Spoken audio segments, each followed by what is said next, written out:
Hello everyone, welcome to our YouTube channel Sandra Advanced Education. This is English Grammar of class 3rd and the book name is Systematic English Grammar. In this book today I am going to teach you lesson 19. The name of the lesson is Reading Comprehension. बच्चों आज इस lesson में हम comprehension के बारे में बात करेंगे.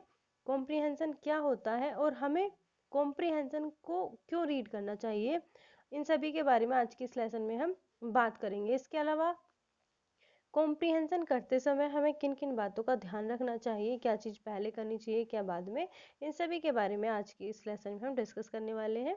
तो सबसे पहले हम बात करते हैं कि जो कॉम्प्रीहेंशन है उसका मीन्स क्या है, मतलब हमें क्यों करना चाहिए कॉम्प्रीहेंशन. बच्चों जो कॉम्प्रीहेंशन है ये क्यों किया जाता है. I understand what I read, मतलब मैंने जो पढ़ा मैंने वो समझ लिया. इसका मेन मोटो जो है वो यही है, जो पढ़ा हुआ है, जो मैंने रीड किया है, पढ़ा है, वो मैंने समझ लिया. तो हमारी जो समझ है उसको ये बढ़ाता है. हमारी जो रीडिंग है, रीड करके हमने क्या समझा, इन सभी में ये हमारी बहुत हेल्प करता है. इसके अलावा जब हम कॉम्प्रिहेंशन करते हैं तो हमें किन किन बातों का ध्यान रखना चाहिए. थिंग्स टू डू, हमें क्या करना चाहिए. First, read all the questions of the passage given. जो पैसेज में दिए गए क्वेश्चंस हैं उन सभी को पहले हमें रीड करना चाहिए. नेक्स्ट क्या करना चाहिए, read the passage and underline the answer. Passage को रीड करना चाहिए और जो क्वेश्चंस दिए हैं उनके आंसर्स को हमें क्या करना चाहिए, अंडरलाइन करते रहना चाहिए. Next, things not to do, हमें क्या नहीं करना चाहिए. जब हम पैसेज करते हैं, कॉम्प्रिहेंशन करते हैं, तो हमें क्या नहीं करना चाहिए. Do not attempt in last. देखिए जब हम पेपर की बात करते हैं, क्वेश्चन पेपर की बात करते हैं, अभी तो हम लेसन की बात कर रहे हैं, लेकिन जब हम क्वेश्चन पेपर की बात करते हैं तो हमें जो पैसेज है या कॉम्प्रिहेंशन है उसको लास्ट में नहीं करना चाहिए. Do not read passage first, और इसके अलावा इसको हमें फर्स्ट में भी अटेम्प्ट नहीं करना चाहिए. मतलब स्टार्टिंग में जब हम पेपर करने के लिए जा रहे हैं तो हम एक तो स्टार्टिंग में नहीं करेंगे और लास्ट में नहीं करेंगे. तो इसको हम कब करेंगे, मिड में करेंगे, ठीक, पेपर के बीच में करेंगे तो हमें ये ज़्यादा अच्छा रहेगा. तो ये थी कुछ इम्पोर्टेंट बातें. अब हम कुछ एग्जांपल्स के लिए हमने कुछ पैसेज लिए हैं, कॉम्प्रिहेंशन लिए हैं, जिनके बारे में हम बात करेंगे. तो सबसे पहले हम क्या करेंगे, सबसे पहले हम क्वेश्चन को रीड करेंगे, उसके बाद फिर हम इसके आंसर्स लिखेंगे. एक्सरसाइज देखिए, मैं पैराग्राफ पढ़ूंगी, ये पैसेज करूंगी, को आंसर्स को अंडरलाइन आपको खुद से करना है.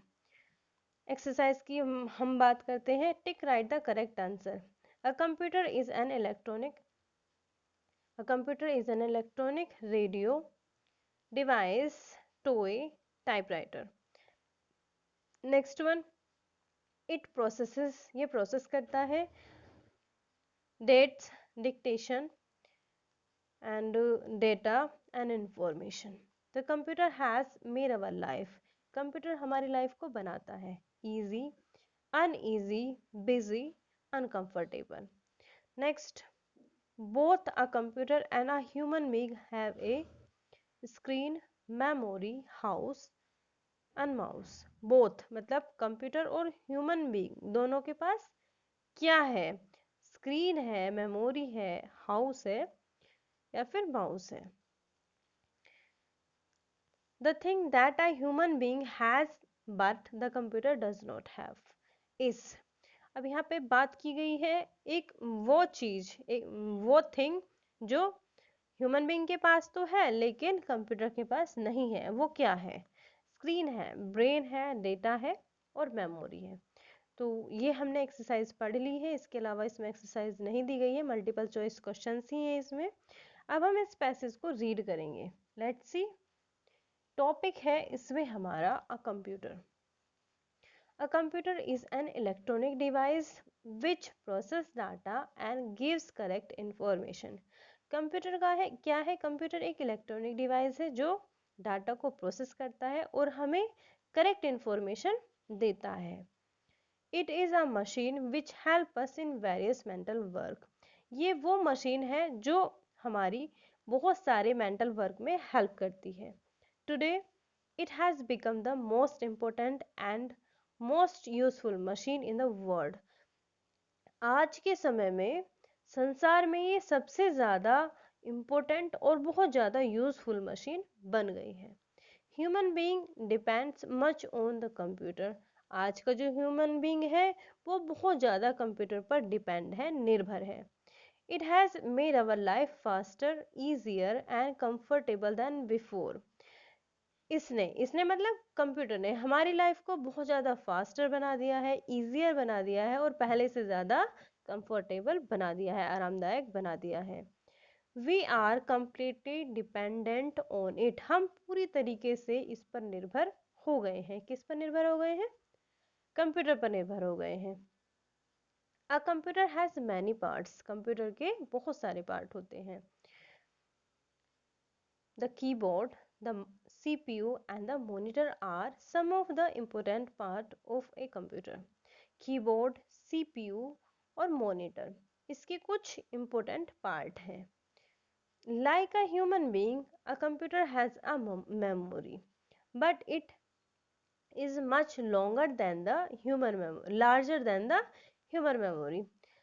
Like a human being, जिस तरीके से human being में, मानव में मेमोरी होती है, कंप्यूटर हैज़ अ मेमोरी। जिस तरीके से मनुष्य में, मानव में मेमोरी होती है, उसी तरीके से कंप्यूटर की भी मेमोरी होती है। But it is larger than the human memory. लेकिन इसकी जो मेमोरी होती है वो ह्यूमन मेमोरी से ज़्यादा लार्जर होती है।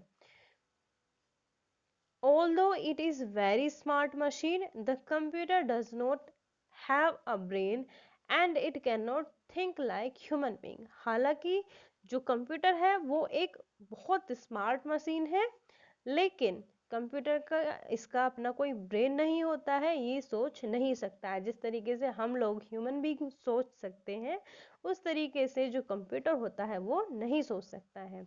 अब देखिए, अब हम फिर से इसकी एक्सरसाइज के बारे में बात करेंगे। आपने क्वेश्चन अंडरलाइन कर लिए होंगे, तो अब हम फिर से बात करते हैं इसकी एक्सरसाइज की। Let's see. अब हम एक्सरसाइज वाले पार्ट पर ही चलते हैं। A computer is an. Computer एक है, क्या है? कंप्यूटर एक टॉय है, डिवाइस है या फिर टाइपराइटर है? कंप्यूटर क्या है? एक डिवाइस है। Next one, it processes. ये प्रोसेस करता है डेट्स को, डिक्टेशन को, डेटा को, इंफॉर्मेशन को। तो ये प्रोसेस किसको करता है? डेटा को प्रोसेस करता है। A computer has made our life. Computer हमारी लाइफ को बनाता है ईजी, अनईजी, बिजी, अनकंफर्टेबल। तो हमारी लाइफ को ईजी बनाता है। Both a computer and a human being have. मतलब कंप्यूटर में भी और ह्यूमन बीइंग दोनों में ही है, क्या है? स्क्रीन है, मेमोरी है, हाउस है, माउस है। तो दोनों में ही क्या है? मेमोरी है। The thing that a human being has but the computer does not have is. वो थिंग जो ह्यूमन बीइंग में है लेकिन कंप्यूटर में नहीं है। क्या नहीं है? Screen, brain, data, memory. Computer में क्या नहीं है? ब्रेन नहीं है। तो ये था, हमने एक कॉम्प्रिहेंशन देखा था, एक पैसेज देखा था और इसके क्वेश्चन आंसर भी किए थे। अब हम नेक्स्ट पैसेज पर चलते हैं और नेक्स्ट पैसेज में हम देखेंगे एक बड़ी प्यारी सी पोयम दी गई है और फिर इसके क्वेश्चन आंसर भी हम करेंगे। सबसे पहले हम क्या करेंगे? इसके क्वेश्चन आंसर मतलब इसकी एक्सरसाइज को करेंगे, रीड करेंगे, क्वेश्चन आंसर्स को केवल रीड करेंगे और बाद में फिर इसके क्वेश्चन आंसर्स को भी हम करेंगे। Answer the following questions. What were the ambitions of the sapling? जो sapling है, एक पौधा है, इसमें उसका क्या ambitions थे, उसके क्या महत्वाकांक्षाएं थी? Whose joy would have made the tree happy? Whose joy, किसका joy, किसका आनंद पेड़ को खुश करता था, बनाता है? What is the reason that the tree have been cut down? किन कारणों से जो पेड़ हैं वो काटे जा रहे हैं? Why are we advised not to cut down trees? हमें क्यों एडवाइस की जाती है कि हमें पेड़ों को नहीं काटना चाहिए? हमें ऐसे क्यों बताया जाता है कि हमें पेड़ों को कट नहीं करना चाहिए? Write from the poem the opposite of, देखिए हमें क्या करना है, अपोजिट वर्ड लिखने हैं, ठीक है। पोएम के कुछ वर्ड दिए हैं, इनमें इनके अपोजिट हमें लिखने हैं, एनिमी का और सैड का। इसके अलावा right the word that rhyme with, और राइमिंग वर्ड हमें लिखने हैं। अब हम इस पोएम को रीड करते हैं। When as a sapling I grew, जब मैं छोटा था, मतलब छोटे पौधे के रूप में मैंने बड़ा होना शुरू किया या बड़ा हुआ। I too had ambitions like you, मेरी भी कुछ महत्वाकांक्षाएं थी आपकी तरह, आपकी तरह मेरी भी कुछ महत्वाकांक्षाएं थी। When as I sapling I grew, जब मैंने छोटे पौधा होता है, सैपलिंग का मीन्स होता है छोटा पौधा या फिर बाल वृक्ष हम इसको कहते हैं। When as a sapling I grew, जब मैं एक बाल वृक्ष की तरह grew, मैंने वृद्धि की, बड़ा होना शुरू किया। I too had ambitions like you, मेरी भी कुछ महत्वाकांक्षाएं थी आपकी तरह मेरी भी कुछ क्या थी, महत्वाकांक्षाएं थी। एम्बिशंस का मीन्स होता है महत्वाकांक्षाएं। Wanted to bloom and be a big tree, मैं भी ब्लूम मतलब खिलना चाहता था और एक बड़ा पेड़ बनना चाहता था। Where birds and animals could play in glee, जहाँ पर जो बर्ड्स हैं, एनिमल्स हैं, वो आनंद के साथ खेल सकें, है ना, आनंद के साथ क्या कर सके, खेल सकें, उल्लास के साथ खेल सकें।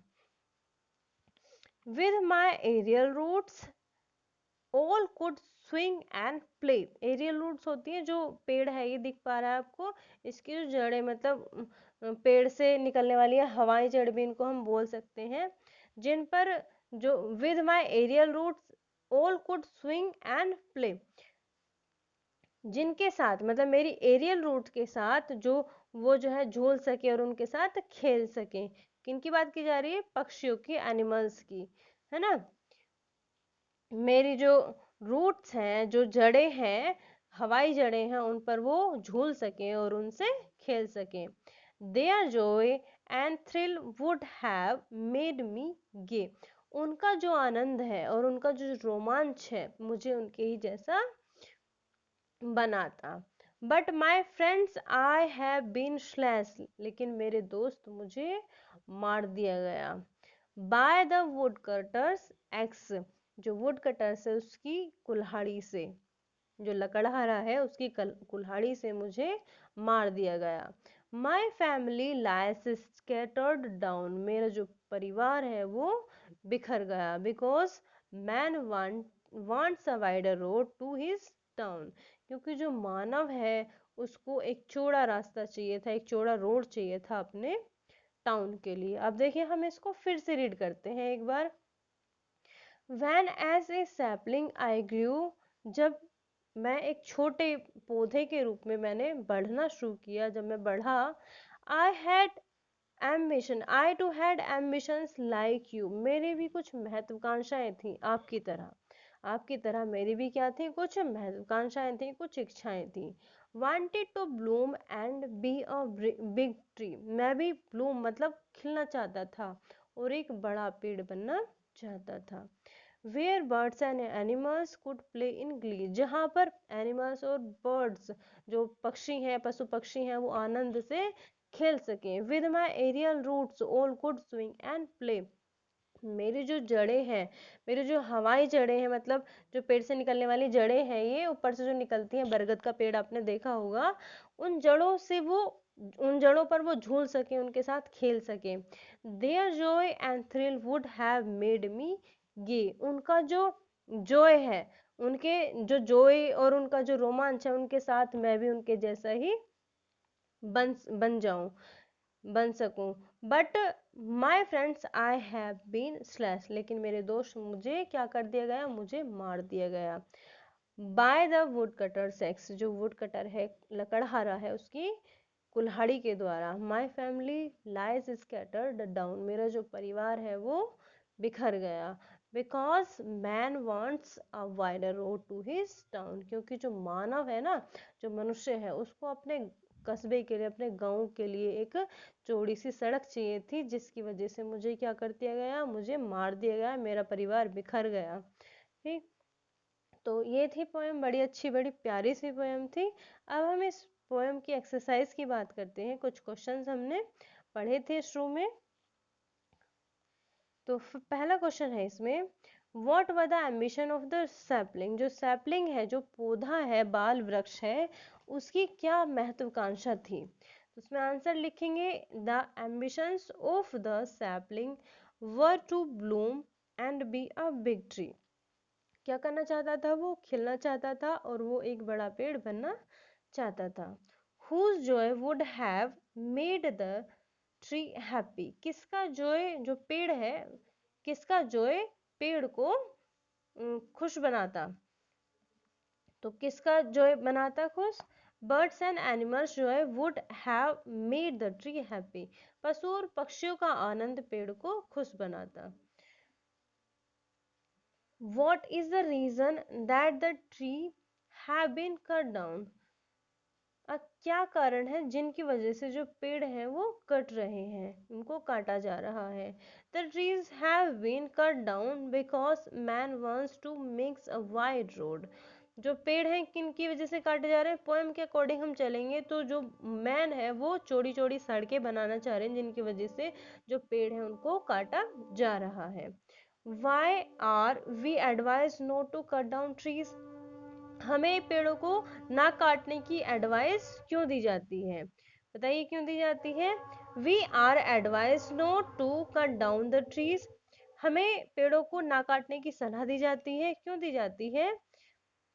The trees because tree gives us oxygen. जो ट्री है, पेड़ पौधे हैं, वो हमें ऑक्सीजन देते हैं, फ्रूट्स देते हैं, वेजिटेबल देते हैं, और इसके अलावा वो हमारे लिए बहुत ज़्यादा इम्पोर्टेंट है। तो इसको किस तरीके से लिखेंगे, we are advise not to cut down the trees because trees gives us oxygen, fruits, vegetable and very important for us.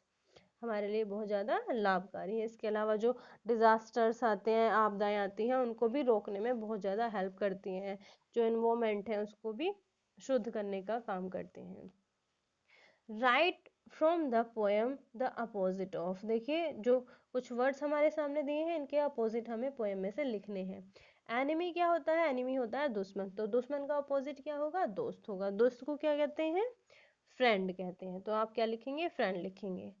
Sad होता है दुख, और सैड का अपोजिट क्या होता है, हैप्पी होता है। Right the words that rhyme with. अब हमें राइमिंग वर्ड्स लिखने हैं। ग्ली का क्या है, ट्री, गे का प्ले। तो ये था आज का लेसन, जिसमें आज हमने किसके बारे में बात की, एक पोएम हमने पढ़ी, कॉम्प्रिहेंशन, और इसके अलावा हमने एक पैसेज पढ़ा। Thank you for watching this video. I hope आपको ये वीडियो अच्छी लगी होगी। वीडियो अच्छी लगी हो तो वीडियो को लाइक करना, शेयर करना, हमें कमेंट करके ज़रूर बताना कि आपको ये वीडियो कैसी लगी। Thank you.